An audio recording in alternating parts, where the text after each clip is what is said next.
Sam was the only member of the party who had not been over the river before. He had a strange feeling as a slow gurgling stream slipped by. His old life lay behind in the mists. Dark adventure lay in front. He scratched his head and for a moment had a passing wish that Mr. Frodo could have gone on living quietly at Bag End. At the passing encouragement of someone I respect, I'd like to offer a brief reimagining of the plantation. Something to visualize and often discussed but rarely explained anymore allegory. The plantation, in this case, being the grounds upon which most men live their lives, toiling without the opportunity to enjoy the fruits of their labors that they perform on behalf of others, most especially women, who have not an ounce of reciprocation to spare. The only real issue I take with this allegory is that the framing of being a slave on the plantation doesn't quite carry the sort of insidious subtlety that keeps men trapped in reality. Actual slaves may be devoted to or even outright defend their slavery, but at least they have the capacity to see they're slaves and the decency to admit to it. So, I've been casting about to think of a place that best defines the sort of idyllic pastures and perceived safety that is the anesthetizing bog men gladly throw themselves into.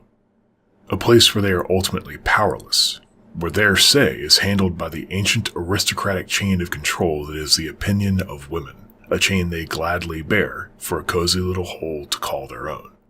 And the first thing that came to mind is the Shire of J.R.R. Tolkien's Lord of the Rings, and There and Back Again. The imagery holds vast pastures surrounding small, comfortable homes with the hamlets of richer buildings scattered throughout, all connected by wandering roads and fenced neatly in by rolling hills and broad rivers. It's really a paradise, by all appearances. Verdant, warm, inviting. Its sense of security is entirely false, of course, but a man content to live a life without agency could and would find happiness in it. Unlike most plantations, as well, there's nothing to stop a man from coming or going in the Shire either. No shouting guards or slavering hounds to hunt him if he tries to flee.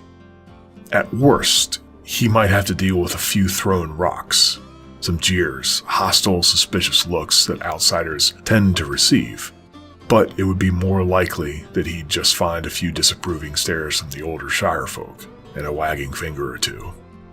The overwhelming majority wouldn't even notice someone missing, so enraptured are they by the simple comforts of their hobbit holes. It's so easy to go anywhere else, and yet so very few people leave. Some men toil on in quiet desperation, watch their elders noisily scour their pipes clear to pack in a new tuft of old Toby, and yearn for the day they can be the ones rocking on a porch, watching their own younglings work. Others are wholly complacent with their lot. Every slight, every wound sustained is a badge of pride at best, and at worst, it's just another thing to shrug off and carry on bearing. Fear of the unknown guides probably most, risky as the wide world is, and still others might even travel far into Buckland. Strange and half foreign as those hobbit holes might be, but they always find their way back home. And then there are the lads and fellows and fogies who range far into the outer bounds. Adventuring, they say, exploring the unknown. The Merrys and Pippins, who carouse at the end of the day in celebration of how near to the bounds they got, how proud they are, how gallant their deeds. Other men gather to listen to their tales with glistening eyes and bemoan how they wish they could go, were it not for something often conveniently beyond their control, or perhaps boast louder with their own stories. But when the only songs left playing are the ones the frogs and grasshoppers weave, all of these men go home and sleep in the same beds they woke up in, intent on seeing to the next day's duties before they can venture back out. They'll be back the next evening too, and the one after that, and the one after that, crowing about how far they left the sight of their own door, how they couldn't even see the most remote building of the Marish. One night, Maybe a stranger will sit in the crowd, smiling and listening, willing to sing along and laugh, but watching closely the ones who wander and intent on hearing their tales through the noise. Perhaps when pressed, he has stories of his own, places he's been, a girl back home, friends from elsewhere, but so quick is he to let the others celebrate, and so involved are they in their own joy that the night ends with him as much a stranger as when he arrived. And on the next day, before the sun's too high, maybe he wanders far with the bold and brave hobbits, so far that they arrive at the last fence. They all lean against it, share out a bit of long-bottom leaf, pass around salted pork and skins of water, and regale the stranger with that one time they scared off a great boar from the edge of Tuckborough. But when the sun lowers a bit more, and the time comes to tap out the pipes and pack away the remaining food and drink, and go home to celebrate, the stranger jumps the fence. Disbelief is probably the first response. Shared laugh while they all jostle each other and maybe even follow suit. One last act of daring bravery for the day to tell the boys about back home. But the stranger keeps walking. Annoyance might be the next. A quipped, "We get it, you're the bravest, come on back then."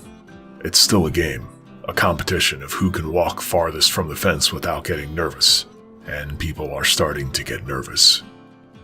But the stranger's perfectly comfortable, and he's not wandering aimlessly. He seems to be mapping a specific direction in his head.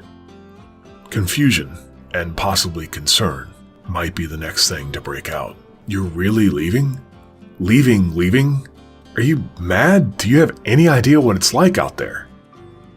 "I do. It's why I can't stay."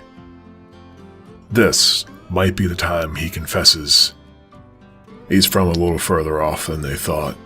He hasn't even been on this side of the Misty Mountains in a while. That girl back home is Rohirrim, but Rohan's not his home. The places he's been, his friends from elsewhere, hail from further reaches than he first let on. The white city of Gondor, the high boughs of the Golden Woods, the icy waters of Dale. Some of his friends are even wanderers too.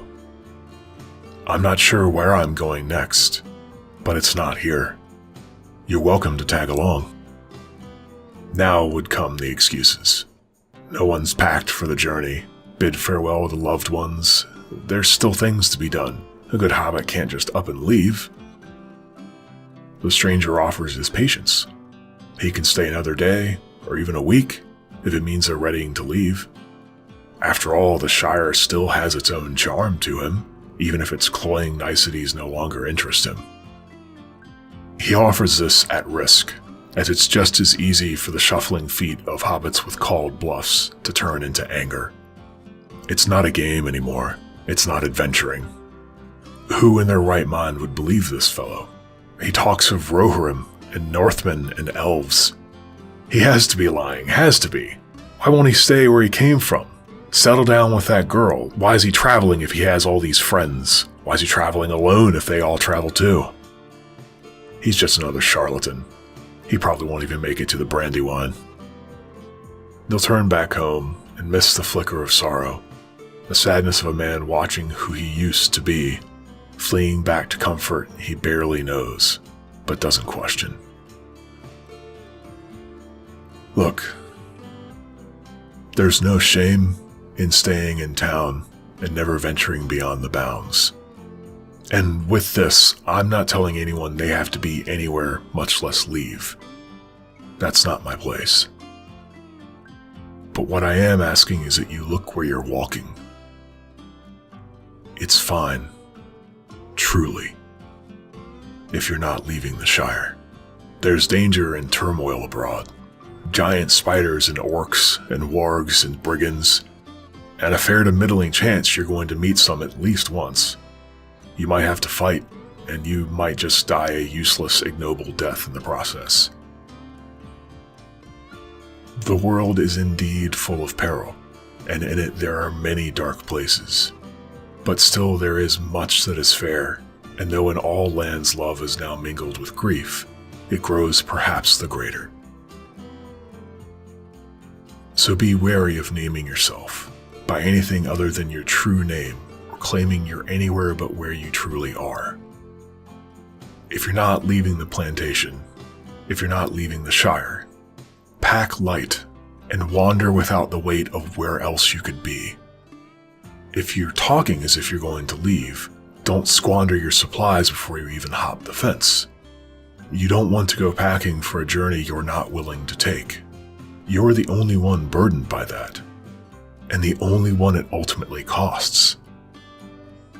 And if you pack heavy, steel yourself, and strike out, know that far more men turn back than leave. And if you are set to leave, then you must leave. Just because you can't see your house any longer doesn't mean you're out of the Shire, and some part of you will always know this. And slinging stones at the men who leave when you falter, or even in the reverse, is a poor substitute for actually striking out on the road. Any road you take stretches on whether you're walking it or not, and whatever pride you feel in successfully wounding the man who leaves where you don't, he doesn't see that scar when he's sleeping beneath the whispers of Malorn leaves. He's immune to your seething impotence when he rides through the tall grasses of Rohan. He knows only the joy of being back within the good company of his friends, and the kindness to be found to the last homely house, far from your poisonous restlessness. He may feel an ache after a day of rebuilding Gondor's walls, but it cannot compare to the soul-born wretchedness that even the most stalwart hobbit will fall to, who has yet to reconcile his choice with himself. "I wish it need not have happened in my time," said Frodo. "So do I," said Gandalf, "and so do all who live to see such times. But that is not for them to decide. All we have to decide is what to do with the time that is given us."